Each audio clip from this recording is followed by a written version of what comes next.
Are you missing six-man co-host Mike Myers? Well, you don't have to. Go to dcnoisepodcast.com and explore all of Mike's podcast universe, including my favorite, Mike M's Weekly Reads, to stay up to date with Mike's personal reading list.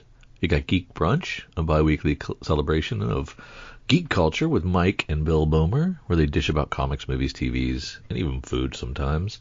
You got DC Noise, focusing on Mike's favorite publisher, DC, Collector's Corner, DC Everything Else, another favorite of mine, and Geek Brunch Retro. So feel free to go find Mike at dcnoisepodcast.com. Thank you for listening to Comics for Fun and Profit. This is Kyle and Drew with your sneak peek at next week, episode number 956 for comics originally coming out on January the 29th, the end of January. But before Drew and I get into what's coming up at your local comic book shops this coming Wednesday, Drew, been a little while since I've seen you, and since the last time we talked, let's take a moment of silence. Pour a little bit out. Yep, pour one out for our homies at Diamond Distributors. Yeah, Diamond has filed for Chapter 11 bankruptcy protection. Diamond is, for years, was the decades was the comic book distributor, and it was only a few years ago, was it around pandemic time, pre-pandemic, when DC left Diamond for Lunar and that other company that didn't last. Can't remember who it was. Midtown. They didn't make it as a distributor. And they were able to weather the storm, and then Marvel left for Penguin Random House. They're called the Big Two for a reason, folks. They are 75% of the comics industry, and they left Diamond Distributors. And being a distributor, you make what, 10, 15% margin if you're lucky.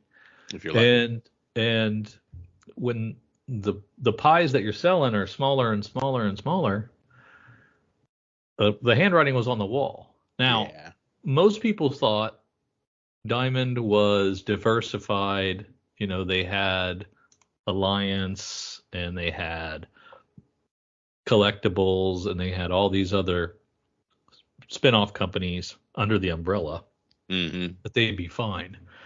But it turns out they weren't fine, and they're going to have to sell off the profitable pieces of their property and then reorganize and then pay creditors, and it's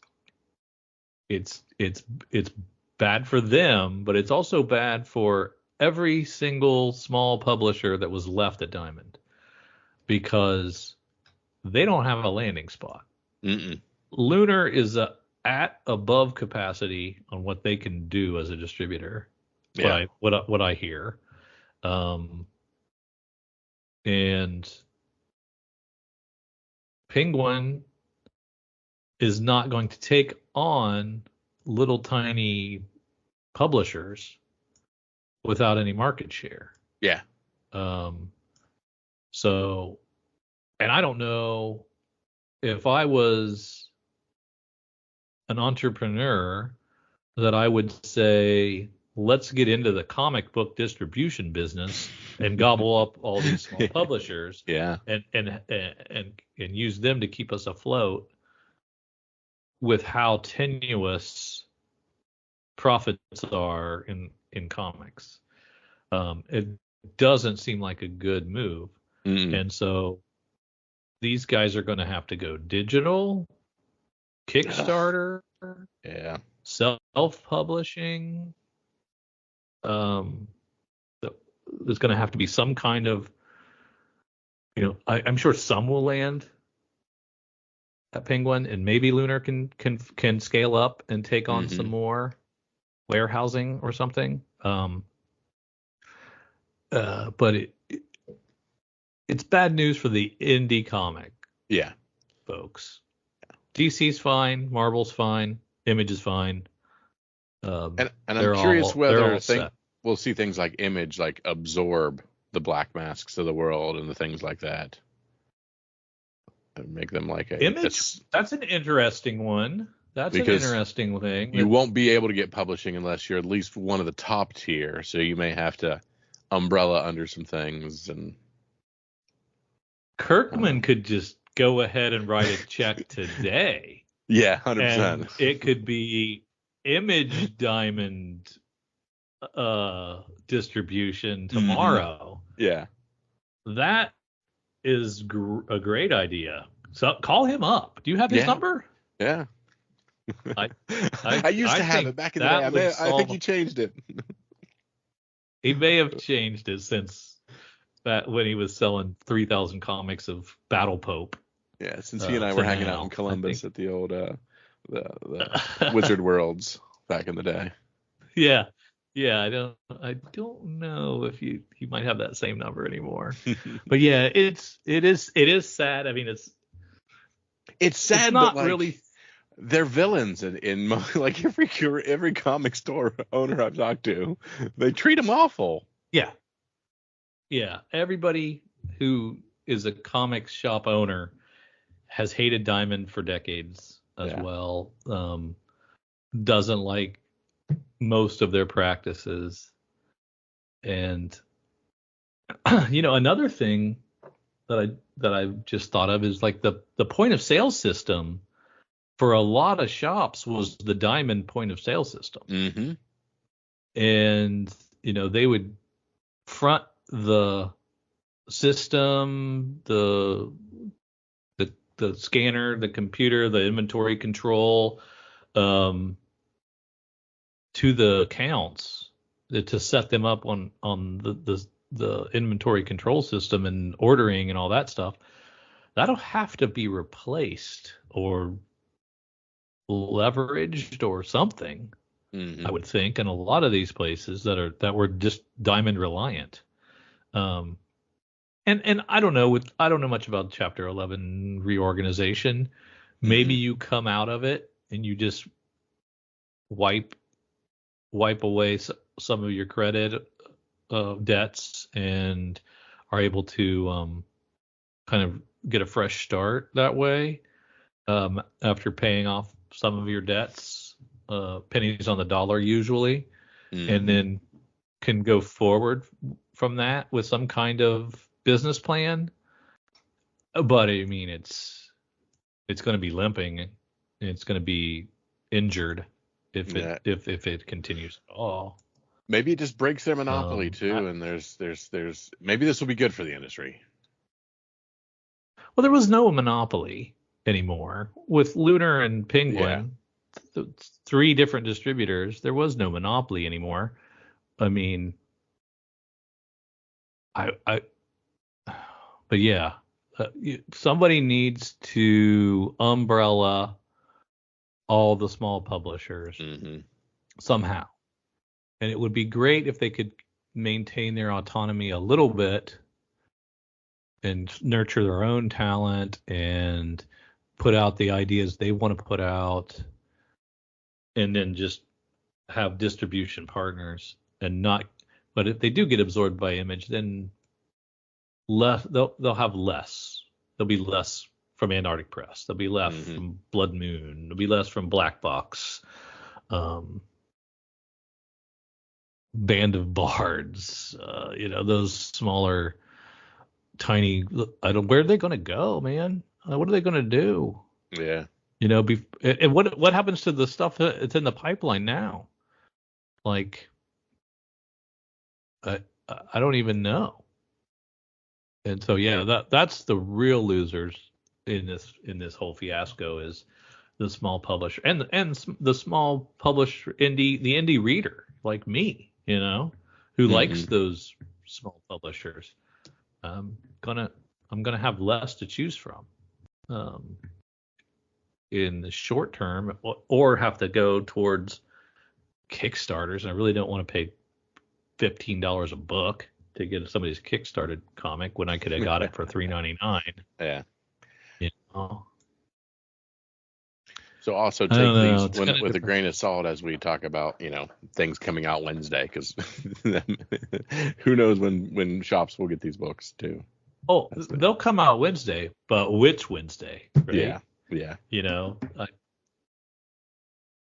I guess that there were rumors right before this was announced that trucks full of comics showed up at the warehouse and it was locked and they couldn't drop off the comics because they hadn't paid the rent on the warehouse and it was shuttered. And that's crazy. How they didn't even communicate that to the truckloads of comics coming their way, the shipments and shipments of comics coming. They just had to turn around with their shipments. And so where did those go? They're just driving around somewhere? Yeah. I don't know. It's crazy and sad, and I mean that Geppy guy, Geppy that owns it, has like the greatest comic book collection in the world. Oh, yeah? It's amazing. Yeah, there's YouTube videos on his personal collection of 9/8 Action Ones and things like that. He just has millions and millions of dollars in comics that are probably protected, and that's where the Chapter 11 comes in, right? It's not gonna grab any of his personal wealth and assets, but and who I don't know how many people were employed by Diamond, and I mean we still have a Previews World site.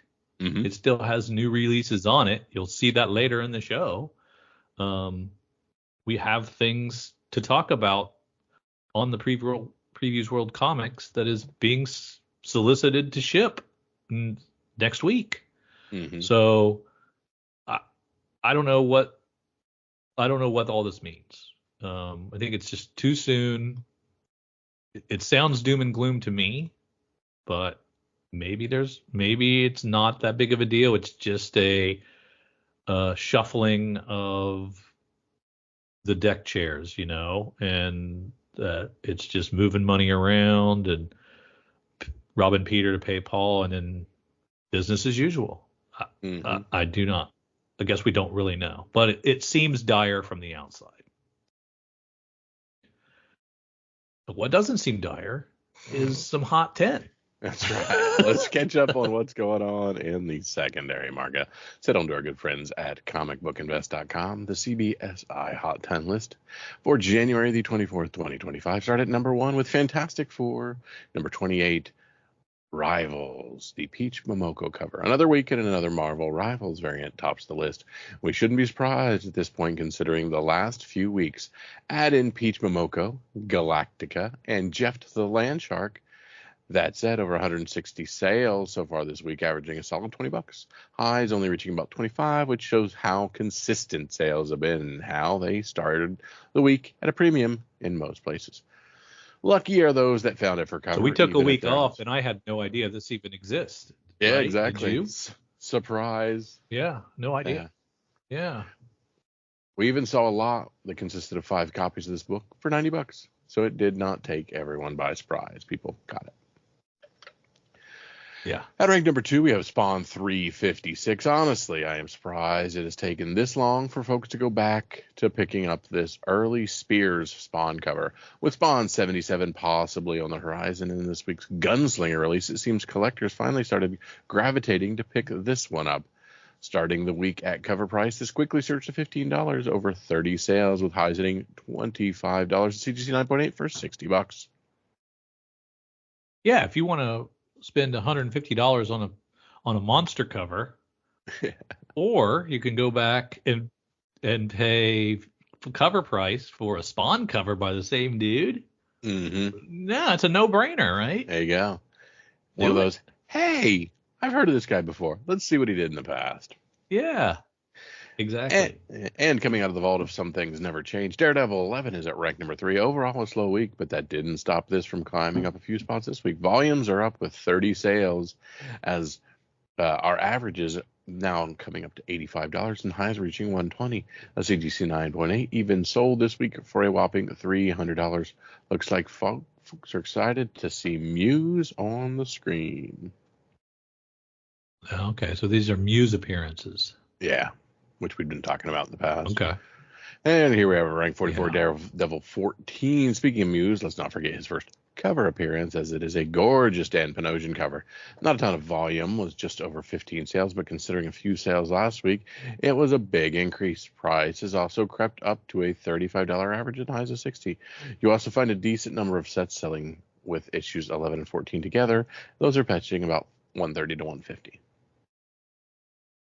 At rank 5, we have Kanto, my boy Kanto, A Place Like Home 6. Dropping a couple spots, but still hanging on to the list is this fun cover by Flops.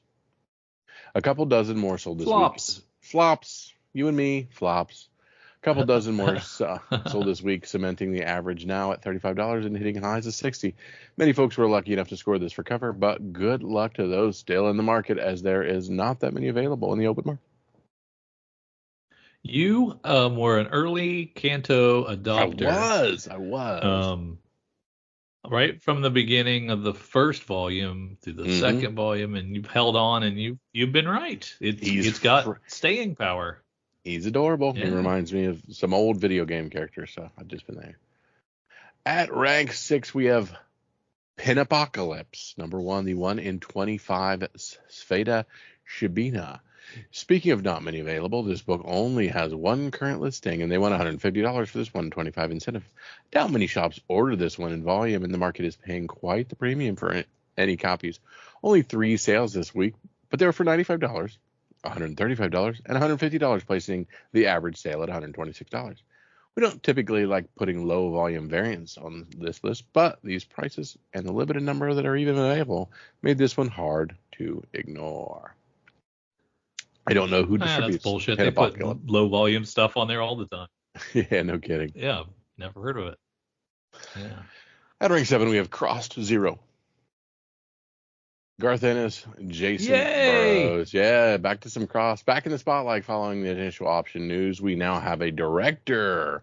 That progress has moved this over the top Ennis book back into the market with a couple dozen sales, averaging $30 and hitting $45 even for Raws. Be mindful that there are multiple covers and some limited edition versions as well on just this same book. Oh, there are so many crossed variants, and so many early appearances of Cross, but it's a Drew favorite. Yes, and I can't wait to see how far they go. I hope they name a star. Yeah, let's name some actors. Let's get some actors that people will want to see. Let's start the rumor. Taylor Swift. Get Tom Hardy on Crossed. That's all it'll take. That's exactly right. At rank 8, we have Deadly Tales. If she wears, go ahead, Kyle. If she wears like a face tattoo at a Chiefs game, yes, that looks like the Crossed. Yes. Oh my God, the world would lose its mind. Yes, we would have. Oh. So we that's the only thing that can save Diamond. We need the Swifties, Drew. Recruit the Swifties. That's exactly right. At rank 8, we have Deadly Tales of the Gunslinger Spawn. Number 2, Jimmy Palmiotti, Mark Spears. Many were looking forward to this cover this week. I saw plenty of FOC spotlights a few weeks back on this one, but that still hasn't stopped the market from hitting premium prices on it. Granted, an average sale of $5 doesn't seem like much across 60 sales, but considering this is a $3 cover and the highs are already reaching $8, it's not that far-fetched to forecast this out as reaching a $10 book before the Super Bowl contenders are even decided on that Sunday. So it's good to see Image books, good to see Spawn. Yeah, for sure. At rank 9, we have Venom 37, the Godzilla cover. A viewer suggested we look at this one. It seems this Venom variant has gotten sneaky expensive. This could be found for around $12 3 weeks ago, but the last 2 weeks have seen the average rise up to $50 a book. Not a ton of volume, as there have only been a couple handfuls of sales, but there are also not that many listed, and The ones that are all seem to be at this new market price. Venom Godzilla. Gotta love it. At rank 10, we have Storm number 4, The Rivals, cover by NetEase. Dropping from the top spot, but still earning some recognition, we once again have last week's Marvel Rivals variant entry, maintaining solid volume at another 40 sales and the average creeping up to $25 despite the highs only reaching $31 this week. Still seeing sets of the NetEase covers move for over $100. Curious if the newest entry by Peach will be included in any future set offerings, and if so, how much they will ask, as all the covers still seem to be consistent at $20 to $25. Drew, I need to apologize. I should have been more on these because I was on all the Fortnite tie-in stuff, and it jumps. And I talked to you not too many weeks ago about Marvel Rivals and its popularity. I should have been more finger on the pulse with the Marvel Rivals covers and tie-ins. So be on the lookout for things like some of the big. Go ahead. Well, yeah, I mean, they're things that you love, video games, comics, and Peach Momoko. Exactly. And if you put all those together, my God, how did you not know this was going to be a hit? Yeah, because we've had the pop of Jeff the Land Shark, and of course Storm, and I know that Scarlet Witch and stuff's a big one on there. So when you see the Rivals versions of Hulk and Scarlet Witch, you know those are going to pop as well, just because their popularity in game and stuff like that. And then there's some exclusive game characters that don't necessarily have a comic base, and boy, so we've never seen them on things. When they hit and stuff, it's gonna just it's gonna be cray. So definitely got to keep those cool Marvel Rivals covers, because that game still has quite a bit of concurrence. Into our notable sales, we have Mark Spears' Monsters #1. Just when we think nothing else interesting can happen with this book, we see a CGC 9.9, Drew, sell for a new all-time price of $1,250 on an accepted best offer that was a $1,400 ask. Shocked that prior to this, the 9.9 price was only about $280 back in November. $1,000 increase in just 2 months ain't too bad for a return on investment. Talk to me about 9.9s, Drew. They're bullshit. Okay, just checking. I wanted to make sure we're still on the same page. They should have always existed. And I don't know if I've ever mentioned this, but CGC also bullshit. So there you go. You heard it here first. Oh my gosh, how did I miss this Turtles cover? Teenage Mutant Ninja Turtles #18, the retail incident Mark Torres cover. This one is just fun. This one is just fun, as it is not a new all-time high despite being close, but a CG 9.8 of this retail incentive, paying homage to one of the greatest album covers of the 90s, sold for $1,250 this week. While close to the all-time high was back in May, and that one sold for $1,445. Still, $1,250 is a respectable number considering prior highs were only a few $100. Huh. You recognize, of course. Is that a Nirvana? That is Nirvana #1. Is that a Nirvana homage? Yeah, very cool. Gotta love that. Absolutely. And Drew, I couldn't help but notice just how snappy your memory was, recognizing from 1994 or 1992 or whatnot, that Nevermind comic incentive. Like I have one thing to say about that. I'm back on the Magic Mind. So drinking the Magic Mind, a little mental performance shot, if you will. Gets me going. It's something I add to my coffee after I've had my coffee, not to my coffee. I supplement my coffee. I don't replace my coffee with it, but it kind of extends that caffeine buzz that I have, where you don't kind of hit that fall off the cliff thing, at 2 or 3 in the afternoon, or, after your caffeine wears off. Absolutely. And it keeps me going. It's good stuff, man, and lots of great stuff in it. Got a little matcha in there. Matcha's the big thing. I used to not like matcha. Excellent. I used to think it was a little too earthy. Like, what are we doing? Just eating grass? But I have gotten a little bit addicted to the taste of matcha with this. And they use some of the best matcha in this. used to work next to the Starbucks now has their weird matcha drinks. I always thought they were kind of dumb and odd, but this is pretty pretty tasty. Yeah. Yeah, I don't particularly understand how it works. I just know it does. It like got time released mental performance boosters in there that it comes from some of these mushrooms that are organically grown in California, and it's good stuff, man. And they even like up the like not only are they supplying all this to you and you get to try it, but you get to try it risk free. So you get to try it, and 100 days later, if you're like, you know what, that wasn't for me, up to 100 days later, you can just get a refund, 100% refund. So, I mean, what's not to love about a little Magic Mind? Absolutely. And, you know, because of your partners here at Comics for Fun and Profit, we can get you 48% off a subscription or 20% off a one-time purchase with the code COMICS at checkout, COMICS, comics. And you can claim that at magicmind.com/comicsfun. So magicmind.com/comicsfun, COMICSFUN. Tell them Drew and Kyle sent you and get yourself 48% off of that first subscription. Try Magic Mind mental performance shots, and you'll be glad you did. Absolutely. All right, Drew, now that we've talked about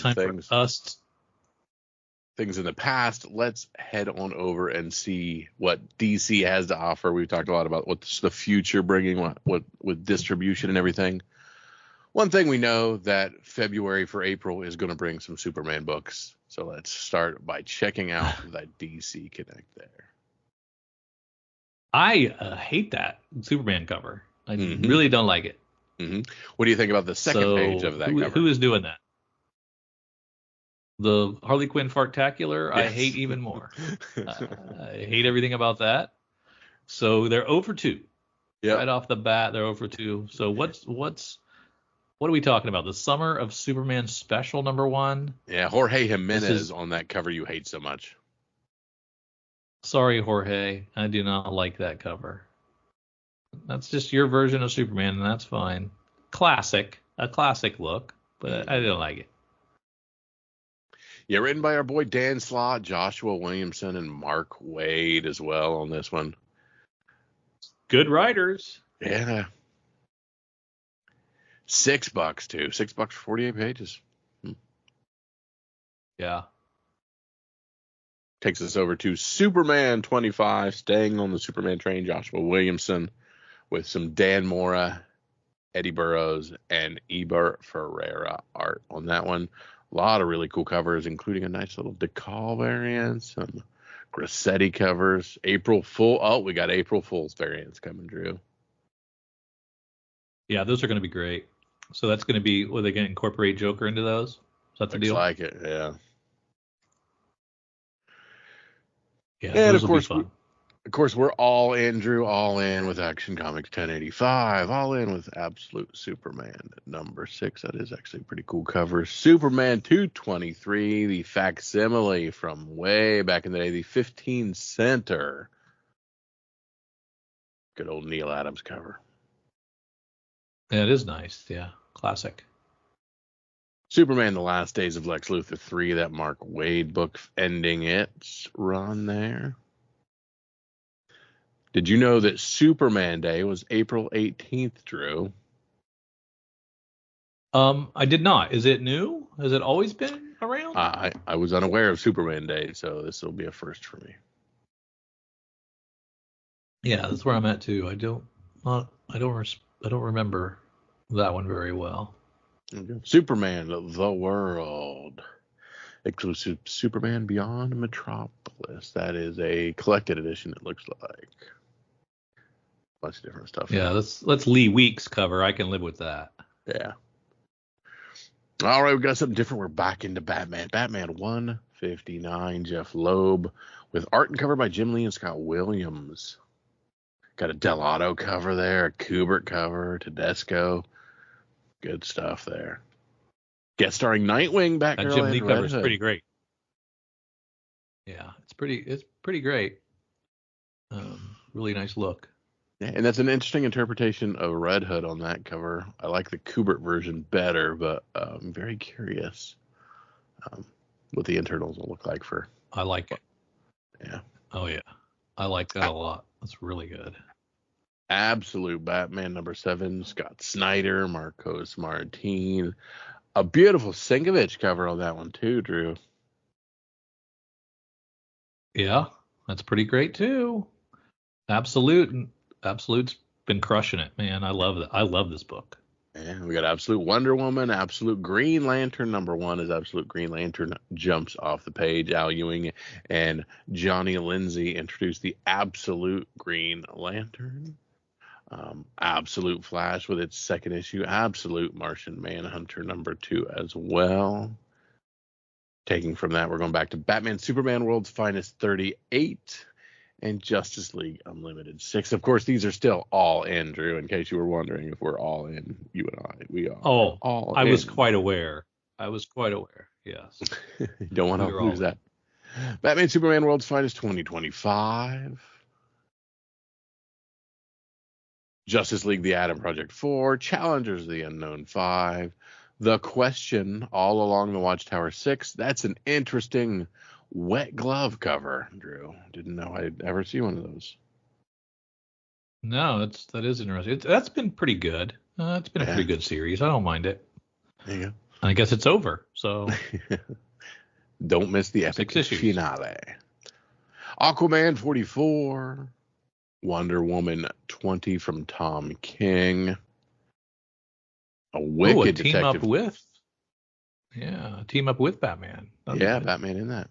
Dark Knight of the Soul. After the harrowing defeat of the Sovereign, Diana turns to Batman for help solving a murder on Mount Olympus. It's the team up you've been waiting for. I like it. Crusader and the Amazon Princess. Really good cover by Mikhail Yanin for Detective Comics 1096. Great. I don't know what that claw is, but it's cool. Yeah, it's a wicked looking claw. Detective Comics 2025, the annual. Tom Taylor writing that, Drew. That's good. I'm glad he stuck over there.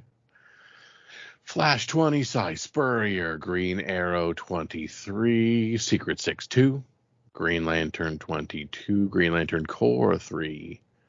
Harley Quinn's big. Did you mention we were all in still? Oh yeah, I forgot, Drew. People had maybe lost track. We're still all in. We're still all in. All in with Harley Quinn 50. Elliot Kalin now writing that with Margaret Andolfo on art. Nice David Nakayama cover though. Poison Ivy 32. Catwoman 75. And Nightwing 125. Of course, Dan Waters now writing this one. The 1 in 25 by Gleb Melnikov. Looks kind of neat. New Gods 5, JSA 6, The Power Company Recharged #1.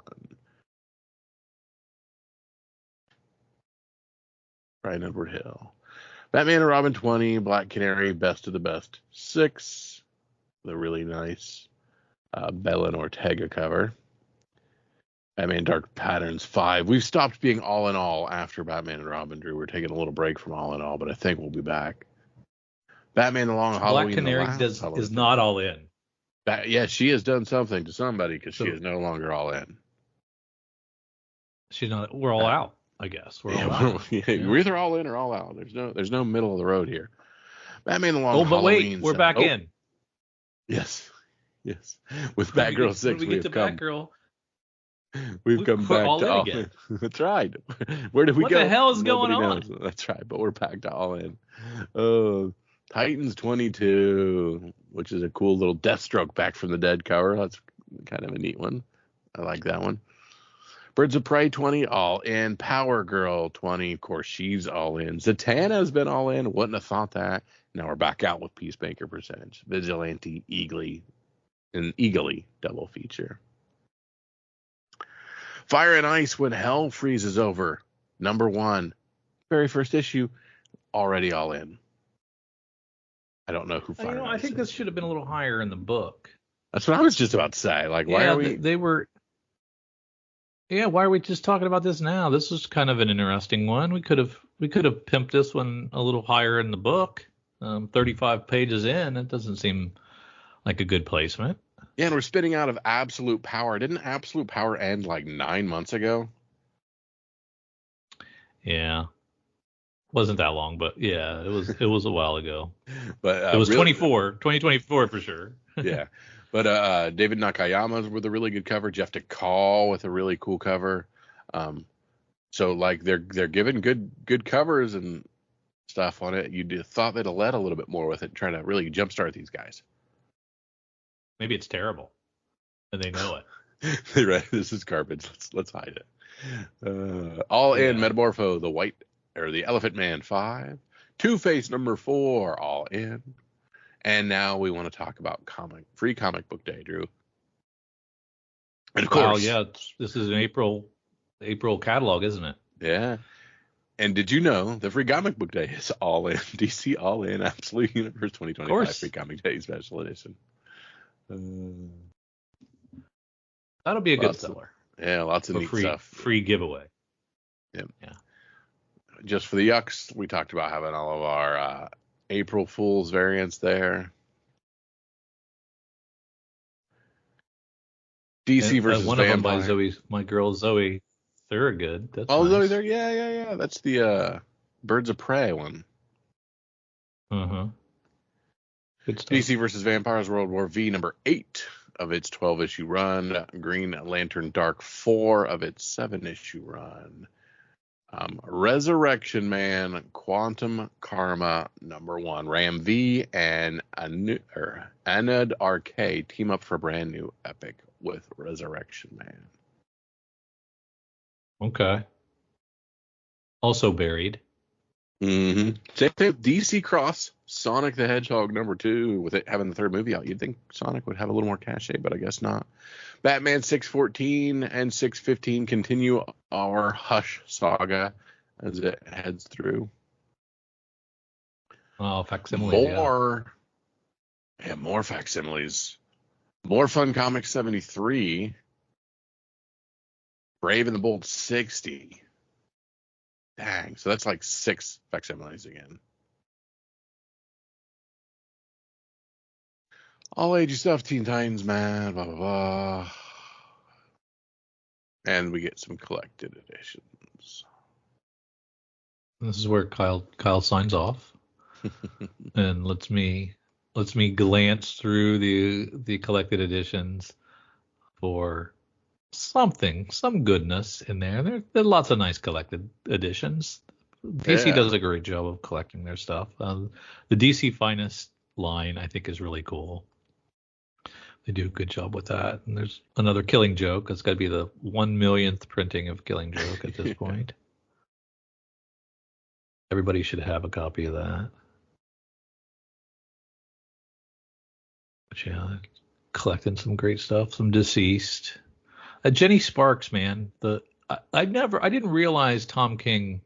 I guess I didn't click on the fact that Tom King was doing that, and it was a Wildstorm character, and so I wasn't really that familiar. In fact, not familiar at all. But I've heard good things, and it's kind of a different Tom King writing style, and it's probably something I need to check out now that it's in trade. I've heard really good stuff about it.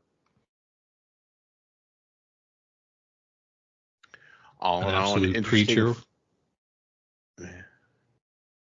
interesting February for April all together and things. Like lots of neat stuff. Yeah. 60 pages of all-in goodness. Can't beat it. So we had the advertisement for the Fartacular, but of course that was last month's solicit on that one. So we're doubling down, if you will. Yeah. And I think we'll just head on over to our sneak peek then at this point. Yeah, let's head on over and see what's coming up in the future. We're going to go to our good friends at Lunar Distributions. Head on down and see what's coming out on the 29th. Blood Train, And #1, Adam Glass, Bernard Chang. 28 days later meets the ruins in his high-stakes standalone horror story, Drew. my internet connection is still catching up, so you go ahead. I'll get there eventually. Yeah. It's all good, but I'll give you the rundown on it. This is a one-shot magazine trim, perfect bound for $8, but like looks bloody and crazy in all the weirdest of ways. Got some other very interesting books. The Dark Empty Void, #3. It's a Mad Cave book. Every now and again, I like to skim over to some of the Mad Cave items and see what's going on. DC Power, Rise of the Power Company, #1. Some very cool and interesting covers there, as well as DC's Lex and the City, #1. This is, of course, takeoff of Sex and the City with Lex Luthor. I'm not sure who the target audience is with this one. So, I mean, you're selling a standard cover A with a goofy Lex Luthor and Batman. Your cover B is of course, the Harley Quinn and Poison Ivy cover, and then Seductive Nightwing on the cover C. So they're all over the place with this.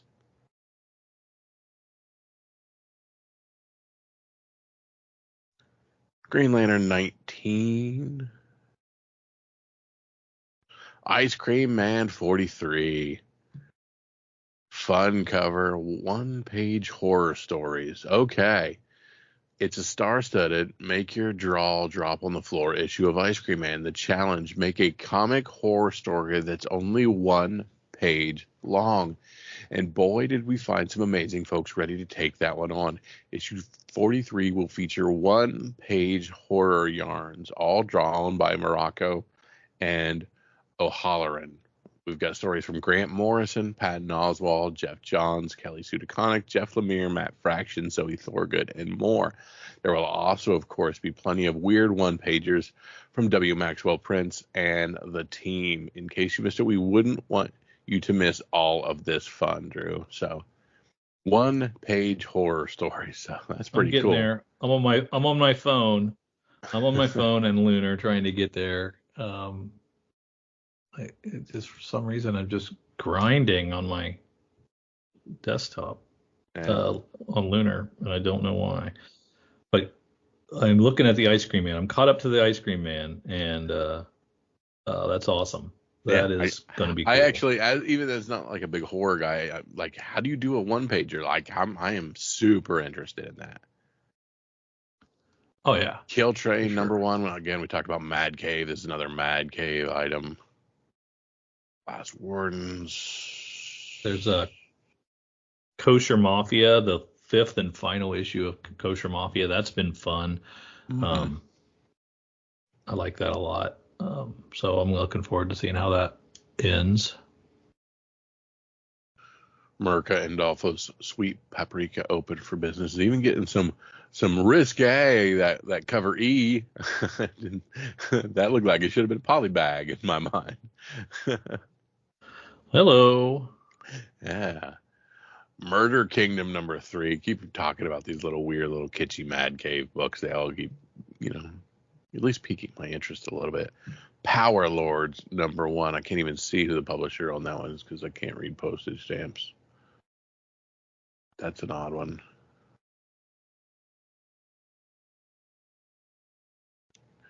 Redcoats 9. Eternal, I missed that. Oh, yeah? Yeah, I missed that completely. There's Seasons 1. Who's doing Seasons 1? That's PAUL Azazeta. Oh, Rick Remender. Yeah, PAUL Azazeta. Oh, man, that looks good. Yeah, you got to check that one out. Spawn Violator 5. Lex Luthor one-shot. Or Sam and Twitch. Joshua Williamson is just writing everything even close to Superman at the moment. It's crazy. He is. He's all over the place. But yeah, that Lex Luthor special will probably do well. Yeah. All right, Drew, let's pivot a little bit, head on over to our good friends at previews world while we can. Give another pass. Yeah, thank God I added. I already had this tab open, thankfully. Yeah. That helps a little bit. But yeah, it doesn't look very. It's kind of sparse. Yeah, because online. if you go over to our Lunar Distributions, we have Seasons #1 from Image Comics, not on the Image tab for previews. Yeah. So the web guy probably didn't his paycheck bounced, and he's like, I'm out of here. Wait, this is a link back to a MySpace page. What the heck? Yeah, and they've only got a few marbles too. Mm-hmm. That can't be right. Boom Studios, Book of Cutter #1, James Tinian. Also, this is a 5th week, Drew. So just now realizing that. Yeah, that's true. It is a down week. Yeah. But it didn't look like it at Lunar. Yeah. They were still playing their games. Another thing in Boom Studios, this Book of Cutter #1, James Tinian. This is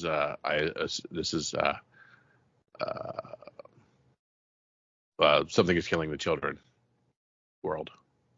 Oh, it's like a spinoff? Yeah. The Slaughterverse? As it crosses the 5th anniversary, the Slaughterverse unveils one of its darkest chapters yet in an oversized one-shot exploring its $10 book. But everything, Something is Killing the Children, seems to do pretty well. Like you said, a low week for Marvel, just a handful of books. Kid Venom 4. ASM 66. Typical Dynamite items.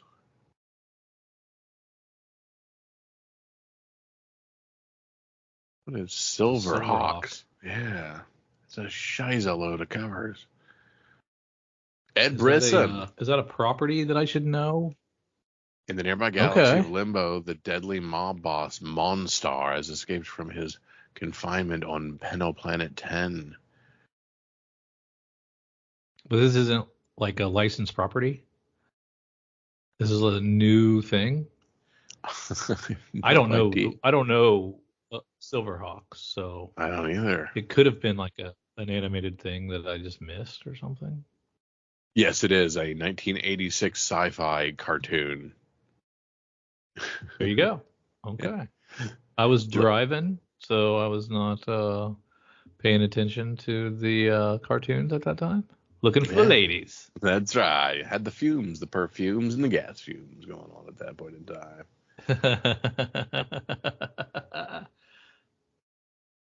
So yeah, this is essentially if you are into the Thundercats, it sounds like Silverhawks is right there on your wheelhouse as well.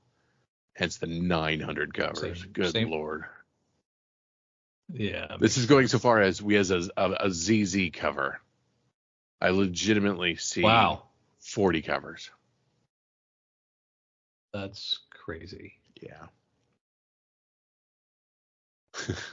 40 covers for property we didn't know existed. Yeah.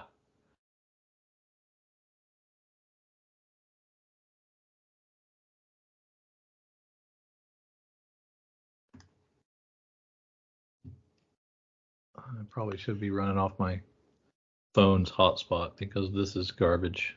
I'm not seeing any images. No. Well, you're not missing a ton. Of course, a lot of Mad Cave stuff, oddly enough, on this 5th week.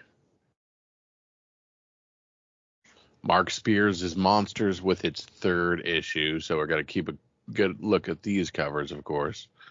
Cover A is a Frankenstein cover. Oh, yeah. Mark Spears on that. That's a pretty wicked one. Mark Spears with the B cover. I think that's probably one of the big ones, the girlies. Mark Spears with the Isla cover. Another one good one. My goodness. Dracula homage. And the Witch. For some reason, I thought the Mark Spears stuff was all available like on his site. I didn't realize it was Keen Spot. And we have a really wicked Megalodon cover as the cover G. I didn't even realize it was Mark Spears Monster, but that is cool. But that's $100, so that we're not doing that one. That's some sort of weird special edition. Yeah. Thing.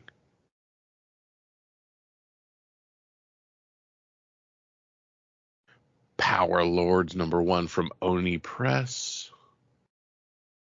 That's who was that? That's who I couldn't tell the thing.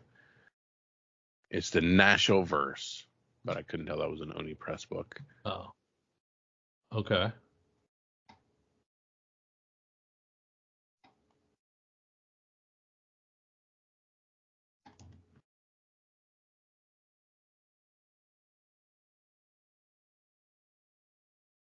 This is a toughie for a fifth Well, week. I know what I'm taking because it was the last thing that loaded for me, and it's the Seasons #1.